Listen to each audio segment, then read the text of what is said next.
all of this. Oh, okay. Okay, I'm ready. You Would start. introduce yourself? You have to, she has That- to. I'm- Okay, okay. Okay, can I start? Yeah. Okay, my name is Sonia Kam.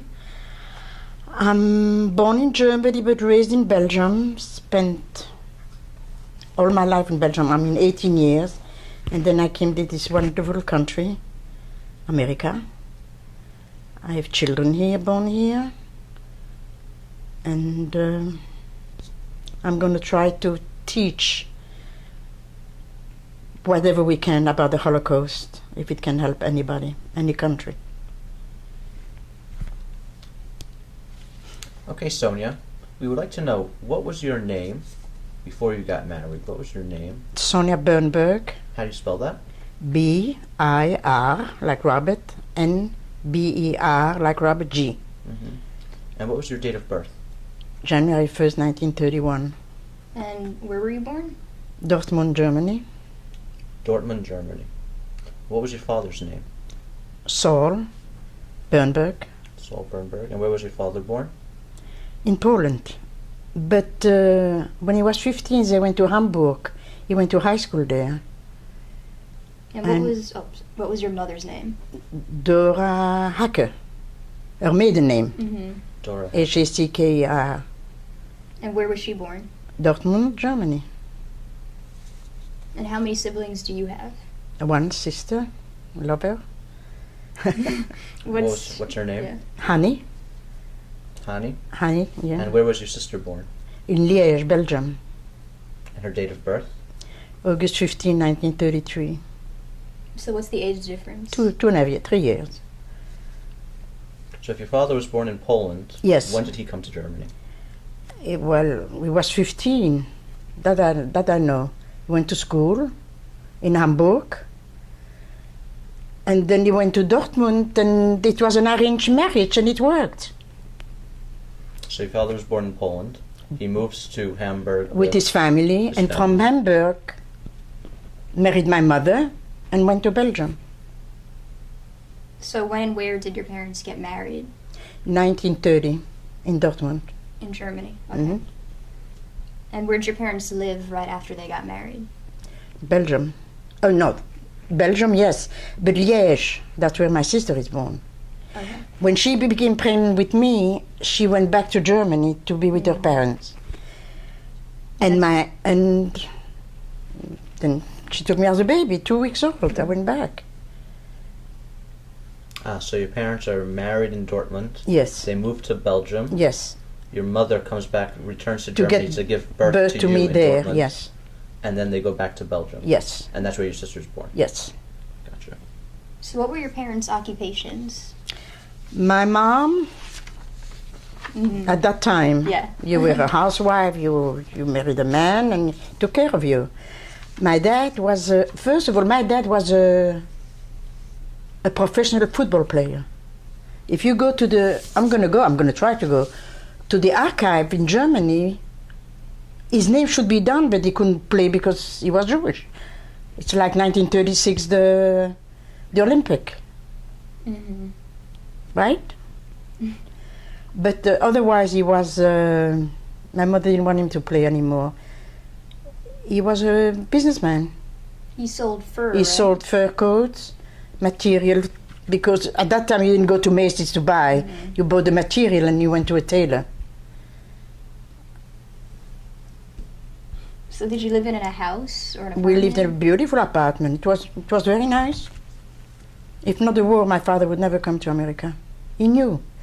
Because before the war, America is not like it is today. Today is the most powerful country in the world. But before the war, no. Europe was much more sophisticated. My dad knew that you had to take the train with the brown paper bag for your lunch. Mm-hmm. And they were more sophisticated. It's true. Mm-hmm.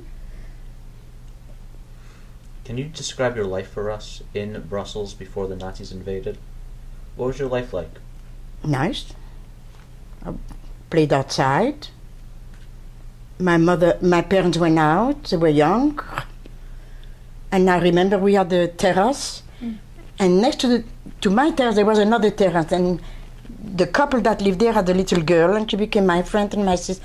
And the parents used to go out and leave the children alone, not with a babysitter.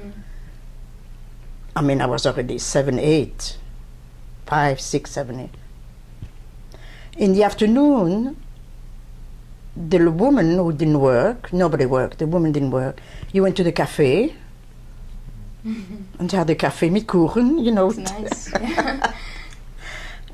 And my dad worked, came home, I remember put the money on the table, and one day my mother, they had a discussion, because my father was a little late, and I said to myself, I said, why is my mother yelling at him? What did he do? He came home, he put the money in on the table.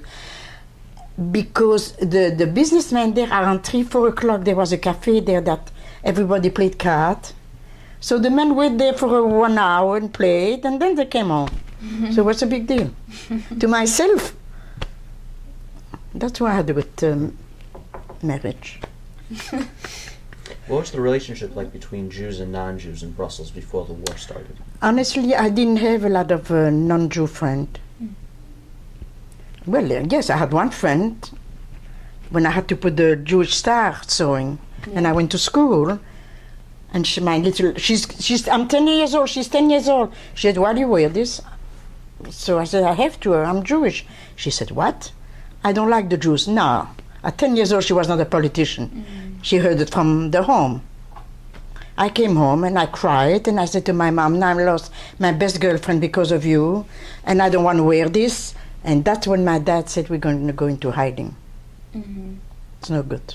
So your family mainly socialized with Jews before the war? Yes. But relations between Jews and non-Jews overall? No, I don't know how my dad met this woman.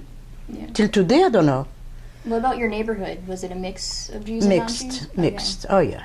What was your school like? Oh, I love my school. But we didn't talk about, if you were not religious, you were like another child.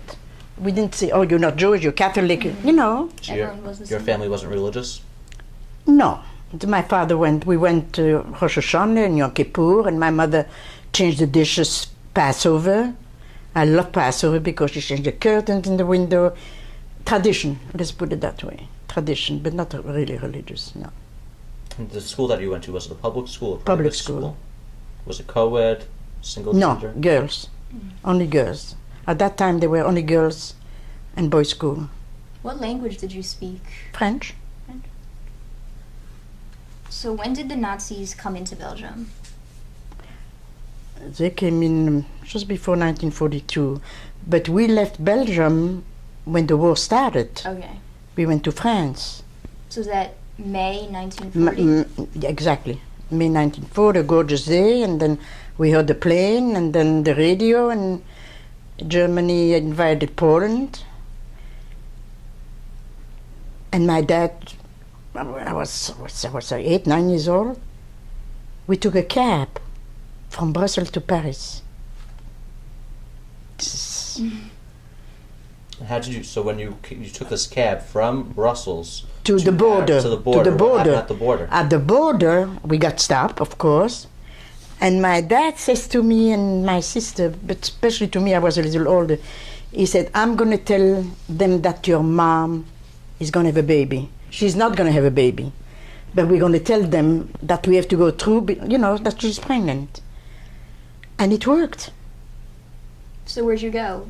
Where'd you live in Well, then we Paris? went into France. We went to a hotel. A And we hotel. were there 3 months. I went to school in Paris.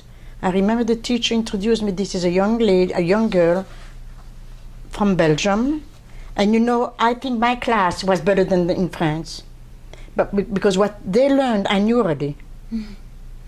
I told her, I said, I learned that in Brussels. She said, okay, so you're going to learn it again. It was a public girls only school? Yeah, only. Did your father work while you were in France? No. No, but that's why we went back also, the money. So in June 1940, the Nazis invaded Paris? Wherever we went, they followed us. Yeah. So from Paris we went to Brest. Brest is it's I don't know. Brest is a port. I know there's a port because my father was on that ship, and you see, as a Bescheid, he was on the ship to go to England, but no wife, no children, only the men. He went, but then he changed his mind and he went down the ship, and he came back to Brest. We were in hiding there, but then he said, we're going back to Belgium because wherever we go, they're there. At least I have an apartment there, I have merchandise, I can sell it. How long were you in Brest? Few months, maybe 2 months. So your family's living in Brussels. The Nazis invade in May 1940. Your family goes to Paris. You're living there for a few months. You're going to school there. You're living in a hotel. Yeah. Your father's not working. No. Then your family goes to Brest. Your father gets onto a ship to go to London. Right. He gets off the ship. He Right. doesn't want to leave you. Right. And then he returns to Brest. And what say, happens? let's go back to Belgium. Because now the Nazis are in France. Because so- exactly. So we went back and we get to the apartment and there's a big sign that I remember. No entry, it belonged to the Gestapo, blah, blah, blah, blah. My dad went to the Gestapo building there. He spoke a perfect German and said, look, this is my apartment, but they gave it back. They apologized. They were very human. They liked him because he spoke German? Yes, I think so. And he was young and nothing was missing. All the merchandise were there. And we remained there till we had to wear the star, in 1942. So can you describe a life in Brussels under the Nazi occupation? What was it like living there as a Jew? No, it was okay. I went to school. We couldn't get out after 8 o'clock at night. And I know my dad hit me one day. He never hit me before because I went with my sister. I wanted to see a movie, Snow White. And I wanted to see it twice. So it was after 8. And he was waiting for, he got scared. I wasn't home. Because the children went to the movie by itself, not like here. And I remember I held my sister's hand